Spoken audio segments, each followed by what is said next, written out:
Hey there gang, Kawaii50 here with another Fake Grand Order video, and it is time for us to talk about a saber that tons of people have been waiting for, and one of the most important characters from Fate Extella Link. A pretty good game, I gotta say. This is a man who has several powerful knights at his command, most importantly, a Stolfo. That is definitely one of the best things about this character. That is going to be Charlemagne. We're going to be going over Charlie's best allies, craft essences, and command codes, so you ensure that this legendary king is going to be a powerful member of your roster. Hopefully this video ends up helping you out. If it does, please consider liking, subscribing, commenting, sharing, etc. All of those things would really help me out as we try to get to 10k subs by the end of the year. Alright, that's enough of the intro. Let's go ahead and start talking about what Charlie has to offer the team. Charlie comes equipped with 2 quick, 2 arts, and 1 buster card with an AoE quick noble phantasm. Overall, his stats are pretty dang good. His HP and attack are both relatively high compared to a lot of other servants on offer. As a saber, his star absorption is fairly average as well, and with him being a quick focus servant, you can guarantee he's going to be getting a significant number of critical stars, as long as you're not pairing him with an archer or a rider who have a naturally higher star weight. His NP per hit is also fairly decent as well, and with the capabilities that quick servants have, he is going to be a very capable farmer, all stats considered. Charlie's first skill is Kingship Traversal, rank C. Now, this gives him an opportunity to use a targeted invincibility. However, if he ends up hitting himself with it, he's going to seal his Noble Phantasm for 1 turn. If you target an ally with it, however, he gets 5 turns of 2 separate buffs. One of them is going to be an NP gain boost, an increase of 10 to 20%. And the other is going to grant him a nice trait called Brave King. Now, when Charlie has Brave King active, that is a solid buff that ends up enabling extra damage from Charlemagne's Noble Phantasm. So that's really going to be something you're going to want to consider. Do I need my Charlie to go ahead and protect himself, or do I want him to protect an ally and gain some heroic boons as a result of that? Now, this is going to end up getting a buff in the future where this is going to grant Charlie some critical stars and allow Brave King to pop when Charlie crits in addition to when he gets hit. But that is going to be a little ways off, looking like 2026 for NA.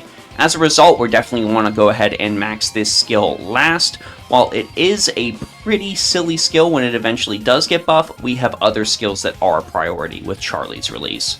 His second skill is Holy Knight Emperor, rank EX. This gives all of Charlie's allies, including himself, a 10 to 20% attack boost for 3 turns, but it also grants him some very special buffs. He gets a 20 to 30% NP gauge boost, he gets special attack as well against demonic enemies, and he gets a defense boost against divine enemies, and this ends up lasting for 3 turns. We're going to be leveling this up in tandem with his third skill, because this is one of the main attack boosts Charlie's going to get, and if you're going to be using him for farming, you're going to want this as powerful as possible.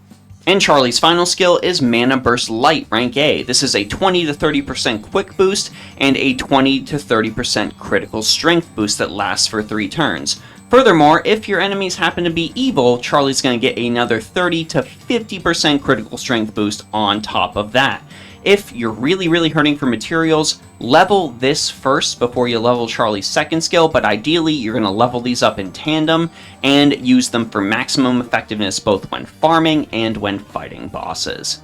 Charlie is also one of those rare servants where every single one of his append skills ends up being useful. Extra attack boost can be great when he is chaining and when he is fighting bosses. This will grant you extra critical stars, NP gain, as well as damage.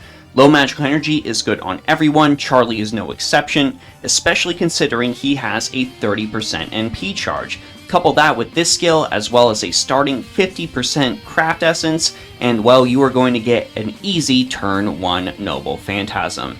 And finally, Anti-Berserker attack up. It is very rare when this ends up showing up on a servant, but when it does, it is absolutely worth taking. A 20 to 30% damage boost against Berserker class enemies. They're already taking extra damage, so make them take even more extra damage. This is a great reason to bring Charlie along to fight Berserkers.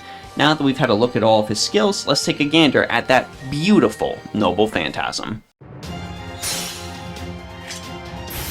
永続不変の輝き、千変無限の彩り。万不不動の騎士たちよ、我が英雄を察しめせ。傷は許す。ホールド。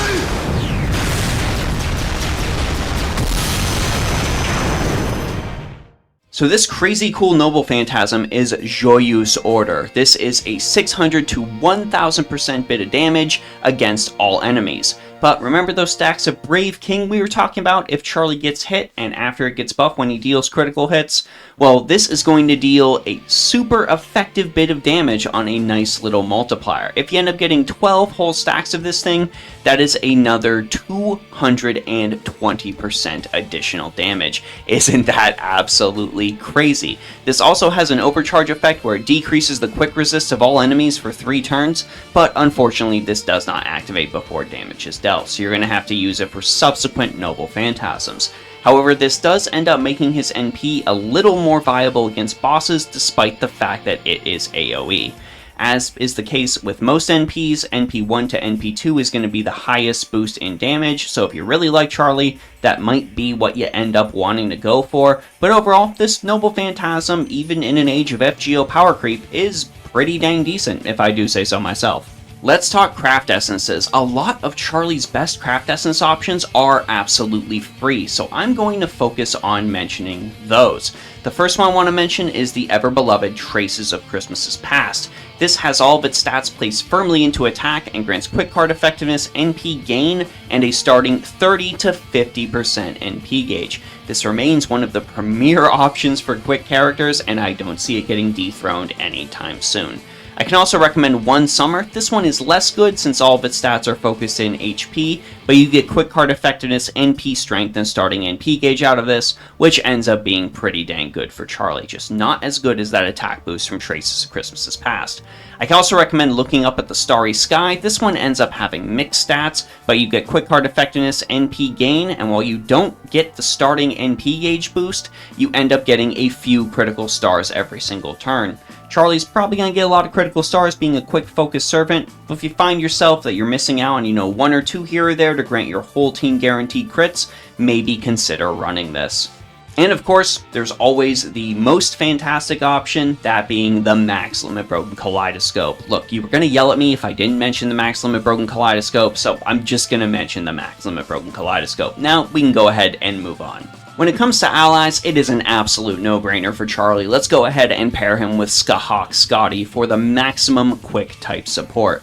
Of course, you can also try pairing him with the upcoming Skahawk Scotty Summer. I find, based on what I've been taking a gander at, that the regular Skahawk Scotty seems to be a better option for him, but this is very much an either-or situation when it comes to these characters. Both of them are phenomenally good supports. There are, of course, other quick supporting options you can pair with Charlie, like, say, the 4-star Wuzei Shan, but these two are going to be the absolute most optimal. And finally, let's take a look at command codes. When it comes to Charlie's command codes, on both of those quick cards as well as that Buster card, we want to go ahead and pump as much critical damage onto this man's kit as possible. Non-existent Phantasmal Horse is great. It's also very thematic, considering that's a Stolfo's Griffin. When engraved on a quick card, this increases the critical damage of that card by 20%. You can also go ahead and give him something standard, like the Heavenly Child of Karama. This is a 20% critical damage boost, or the 3-star Nobu Sengumi is also a great 15% critical damage boost on that quick card. When it comes to the Buster card, you've got plenty of options available. Blades of Neat and Doraku is great for a cool 20% damage boost on that, but basically any critical damage will do. When it comes to the arts cards, we tend to want to focus on something like, let's say, some sort of cleanse or something like that. We don't need to worry about Stargather because we want the stars to go more to the quick and buster cards, and considering Charlie is a quick type character, you're likely going to be hitting the max amount of critical stars once everything is said and done. So we don't need to worry about anything like Stargather. Consider something like White Vessel's command code, so you can go ahead and cleanse any sort of debuffs that Charlie might get, or you can just go with Code Cure as a nice freebie option. Either way, something that makes these arts cards a little more useful would be great for him.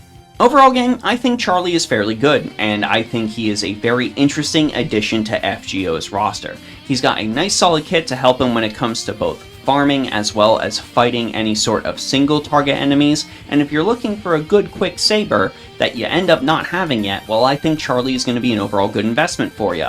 The problem that many people will say, and I've got to of course mention it as well, is that the position of quick type saber is fairly filled up at the moment. We do have the recently released Okita Soji Saber Alter Summer, so a lot of people likely rolled for her. And if you've got a 4-star option, well, you've got Lakshmi Bai as well. She is also available. Both, ironically, saber faces. And if you're looking for an overall quick farmer, well, you might end up having someone like Edmond Dantes or Amor. If you end up having any of these other characters, I think they end up doing the job fairly well compared to Charlie. And if you rolled for them at the time of their release, odds are you might actually have them already completely kitted out. So there might not be a reason for you to swap over for Charlemagne, but if you end up liking his character, I think he is a fine saber to end up investing in overall. But I want to know what you all think, so let me know your thoughts on Charlie down in the comment section below. Let me know if you think there are any allies, craft essences, or command codes that I might have missed, and let me know if you ended up rolling for this heavenly, this beautiful, this mythological, transcendental king. And let me know if you played Fate Extella Link as well. I quite enjoyed that game, and maybe it's about time for me to give it another run with the heavy presence of Charlemagne over in Trom. As you head down to the comment section, be sure to check out the Discord, Patreon, and Ko-fi. Huge thanks to absolutely everyone on those platforms for all of their support, and a big thanks to you here on YouTube for watching to the end. I really do appreciate it. Anyways, gang, that's it for me, Kawaii50. I hope you all have a phenomenal day, and I will see you all in the next one.